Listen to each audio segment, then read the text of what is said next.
Новата влада, без да направи анализа на досегашните резултати, без да го почитува високиот интерес за дисперзираните студии и без да спроведе јавна дебата, ја донесе одлуката за да ги укине. Годинава факултетите при Универзитетот Свети Кирил и Методи нема да имаат дисперзирани студии, бидејќи тоа било побарано од установата, а одредени дисперзирани студии на другите универзитети се редуцирани. За разлика од УКИМ, 90% од дисперзираните студии на УКЛО остануваат. Ние ги претходно со наша понуда ги редуциравме поприлично таквите дисперзирани студии, затоа што рековме дајте да видиме каде можеме да понудиме.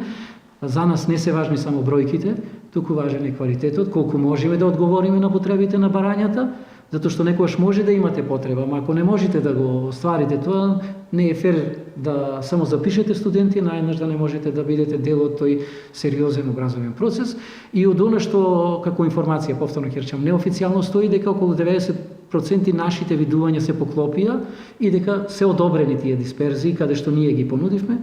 Некои така една или две студиски програми кои што набрзо ќе знаеме кои се, не се одобрени. УКЛО е сериозен регионален универзитет кој се грижи за студентите и нивните потреби. Ние стоиме позади тоа кое како програма го нудиме и имаме капацитет и квалитет да го оствариме, вели Коруновски. Пример за тоа се правните дисперзирани студии во Битола кои никако не треба да згаснат, затоа што правниот факултет во Битола е еден од основачите на УКЛО. Битола е, хајде ќе речеме, со долга традиција на образување на правни студии, и правниот факултет бил еден од основачите на УКЛО.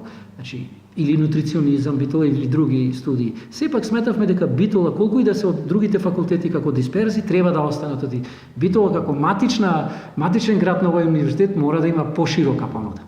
Со новата одлука на владата укинати се дисперзираните студии по информатика во Тетово, по производно инженерство во Кавадарци и Струга, студиите по металургија, дизајн и менаџмент во Кавадарци и Крива Паланка, како и дисперзираните студии на економскиот факултет и правниот во Тетово, но и дел од земјоделските студии во Гевгелија. На ваквата одлука на владата реагираа граѓаните, кои велат дека дисперзираните студии беа од голема помош за сите студенти и минатите 9 години ги искористија повеќе од 20.000 лица.